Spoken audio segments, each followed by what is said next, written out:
Hi, good evening friends. நம்ம எல்லாருமே பதட்ட சூழலில் இருக்கோம். ஒரு 3வது உலகப்போர் வெடித்து விட்டதோ அப்படிங்கிற ஒரு அபாயகரமான சூழலில் ஒரு ரெஸ்ட்லெஸ்ஸாக இருக்குது. அமெரிக்கா இஸ்ரேலால் தேவையில்லாமல் துவக்கப்பட்ட இந்த போர் ஈரான் பதிலடி கொடுக்க ஆரம்பித்திருக்கிறது. இங்கே யுஏஇயில் மற்றும் அனைத்து ஜிசிசி நாடுகளிலும் அமெரிக்கன் பேஸ் எங்கெல்லாம் இருக்கோ அதை தேடி தேடி தாக்கி அழிப்பதற்கான பேலிஸ்டிக்ஸ் மிசைல்ஸை ஈரான் அனுப்பிக்கிட்டே இருக்குது. நிறைய இடங்களில் விழுறதை இன்டர்செப்ட் பண்ணி தடுத்தாலும் ஒரு சில இடங்களில் விழவும் செய்திருக்கிறது. குவைத்லேயும் அப்படி தான், கத்தாரில், சவுதியில், பஹ்ரைனில், ஜிசிசி நாடுகள் அனைத்திலும் ஒரு பதட்டமான சூழல் நிலவி கொண்டிருக்கிறது. இந்த சூழலில் ஈரான் இஸ்ரேல்லையும் செப்பரேட்டாக குண்டு மழை ஈரான் சைட்லேருந்து பொழிய ஆரம்பித்திருக்கிறது. அங்கே என்ன ஆக போதோ. இந்த தேவையில்லாத இந்த போரில் இன்னொரு முக்கியமான ஒரு விஷயத்தை ஈரான் செய்திருக்குமோ, அப்படி செய்யக்கூடாது, செய்தால் உலகமே அப்படியே ஸ்தம்பித்து விடும் அப்படிங்கிற ஒரு விஷயத்தை ஈரான் செய்து விட்டதோ அப்படின்னு தோணுது. நீங்கள் கேள்விப்பட்டிருப்பீங்க, strait of Hormuz, HORMUZ, Hormuz. Strait of Hormuz என்னென்னா ஹொர்மூஸ் ஜலசந்தி, மிக முக்கியமான ஒரு ஜலசந்தி. ஜலசந்தின்னா நாங்கள் கடலில் ஒரு சி ரூட், அது ஈரான் வழியாக தான் வருது. பாரசீக வளைகுடாவுக்கும் பெர்ஷியன் கல்ஃப்னு சொல்கிறாங்களா, பாரசீக வளைகுடா, அதற்கும் அரேபியன் சீக்கும் அரபிக் கடலுக்கும் நடுவில் ஓடுகின்ற அந்த ஜலசந்தி. இந்த ஸ்ட்ரெய்ட் ஆஃப் ஹொர்மூஸ், இந்த ஹொர்மூஸ் ஜலசந்தி மிக முக்கியமான சர்வதேச கடல் வழி போக்குவரத்துக்கு தேவையான ஒரு கடல் பாதை.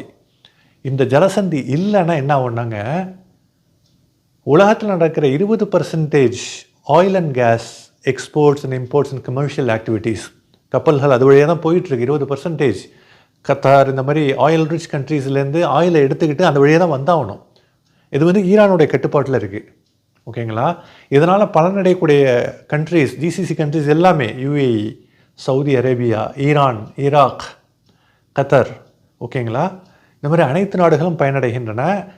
இந்த நாடுகள் மட்டும் இல்லை, இந்த நாடுகள்லேருந்து ஆயில் கிடைக்கிது. அந்த ஆயிலை எடுத்துகிட்டு இந்த 20% எல்என்ஜின்னு சொல்லுவாங்க, எல்என்ஜி, லிக்யூஃபைடு நேச்சுரல் கேஸ், இந்த உலகத்தில் இருக்கிற மொத்த ஆயில் உற்பத்தியில் உள்ள 20% இந்த கல்ஃப் கண்ட்ரீஸில் தான் இருக்குது. அதை எடுத்துகிட்டு உலகத்துக்கு கொடுக்கறதுக்கு உண்டான அந்த சப்ளை செயின் மேனேஜ்மெண்ட் அப்படின்னு சொல்லுவாங்க, அந்த லாஜிஸ்டிக்ஸ் பார்ட் அங்கேருந்து அந்த கடல் வழியாக தான் வந்தாகணும். அதை மூடிட்டாங்கன்னா கலாஸ், மிகப்பெரிய ஒரு ஸ்தம்பித்தல் சூழல் நிலவும். அதுதான் ஒர்ஸ்ட், ஒரு உலகத்திலே ஒரு ஒர்ஸ்ட் திங் நடக்கணும்னா அதுதாங்க. ஏன்னா அது ஆயில் அண்ட் கேஸினுடைய லாஜிஸ்டிக்ஸை மட்டும் பாதிக்கலை, அது உலகத்தினுடைய மொத்த உற்பத்தி சமன நிலையை, பேலன்ஸை சீர்குலைத்து மிகப்பெரிய ஒரு இம்பேலன்ஸ்டு எக்கனாமிக் ஸ்டேட்டை உலகம் ஃபுல்லாக கொண்டு வந்து விட்டுடும். அந்த ஸ்ட்ரெய்ட் ஆஃப் ஹொர்மூஸை அழகான ஆங்கில வார்த்தையில் அழைக்கிறாங்க, என்னென்னா கிரிட்டிக்கல் மேரிடைம் சோக் பாயிண்ட். சோக்குன்னா என்னங்க இங்கிலீஷில்? மூச்சு திணறல். உலகத்தினுடைய உற்பத்தியை மூச்சு திணற வைக்கணும்னா அது சோக் பாயிண்ட்டுங்க. அதை அடைச்சா போதும். போன போரில், ஈரான் போரில் ஈரான் அதை செய்கிறதா பயமுறுத்தி செய்யலை.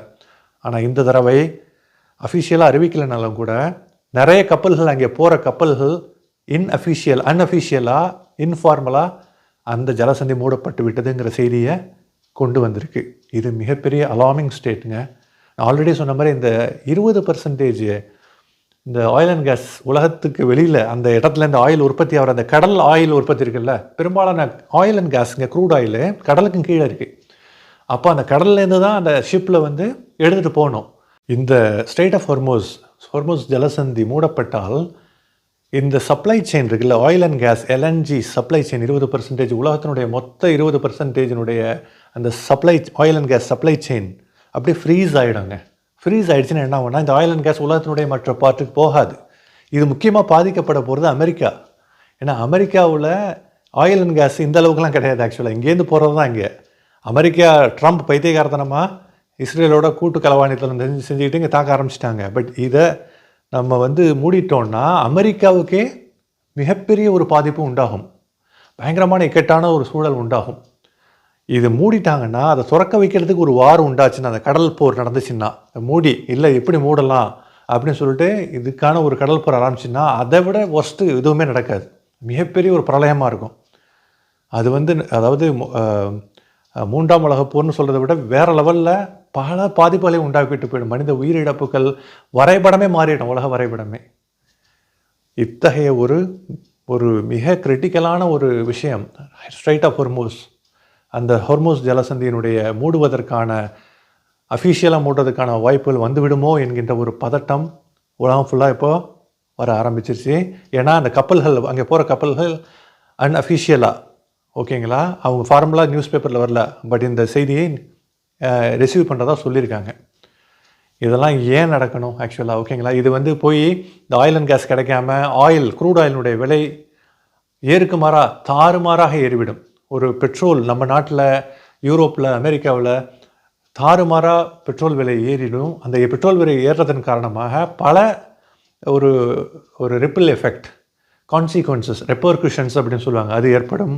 அது மட்டும் இல்லைங்க, அது மூடினதுனால கப்பல் லாஜிஸ்டிக்ஸ் பார்ட் இல்லைங்களா, கப்பலினுடைய அந்த அந்த லாஜிஸ்டிக்ஸ் பார்ட், அதனுடைய செலவினங்கள், அவங்க ஹையரிங் ரேட்டு எல்லாமே தாறுமாறாக ஏறிடும். லாஜிஸ்டிக்ஸ், இந்த சப்ளை செயின் மேனேஜ்மெண்ட்டே கொலாப்ஸ் ஆகிடும், ஃப்ரீஸ் ஆகிடும். இன்னொன்று இன்சூரன்ஸ், கப்பலுக்கான இன்சூரன்ஸ் வரலாறு காணாத அளவுக்கு ஏறிடும். எல்லாமே அந்த சீக்வன்ஸ் அப்படியே சின்ன பின்னமாகிடும். இன் அதர் வேர்ட்ஸ், கொலாப்ஸ் ஆகி அப்படியே சொல்ல முடியாத அளவுக்கு ரணகலமாகிடுங்க. இது ஜஸ்ட் வார்த்தைகளால் சொல்ல முடியாத அளவுக்கு தான் சொல்கிறேன். அந்த அளவுக்கு ஒரு இம்பேக்ட் அந்த ஸ்ட்ரைட் ஆஃப் ஹொர்மூஸ் மூடப்பட்டால். அது நடக்க வேணான்னா அந்த போர் இல்லாமல் இருக்கணும். ஒரு பேச்சுவார்த்தை நடத்தி மன்னிப்பு கேட்டு தான் வந்து அவங்க அமெரிக்காவும் இஸ்ரேலும் அதுக்கு சரணடைய முடியும். இல்லாட்டி அதுக்கு ஒரு போர், ஸ்ட்ரைட் ஆஃப் ஹொர்மூஸ்க்கு ஒரு போர் ஆரம்பித்தா உலகம் தாங்காது.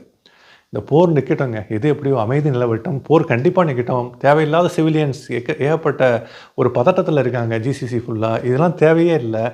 ஈரான் டிஃபென்ஸ்க்காக அவங்க அடிக்க ஆரம்பிச்சிட்டாங்க, எங்கெல்லாம் அமெரிக்க பேஸ் இருக்கோ. ஒன்றுமே சொல்ல முடியல ஆக்சுவலாக. மக்கள் ஒரே பதட்டத்தில் இருக்காங்க. இந்த போர் முடியட்டும், இந்த தேவையில்லாத ஹொர்மூஸ் ஜலசந்தி மூடப்படுவது அவாய்ட் ஆகட்டும். அதுக்கு முக்கிய காரணமாக போர் முடியட்டும். அது வந்து அமைதி நிலவட்டும். எங்கே பார்த்தாலும் உலகத்தில் பீஸ், அந்த பீஸ் நிலவட்டும். தேங்க்யூ கைஸ் ஃபார் வாட்சிங். பீஸ்.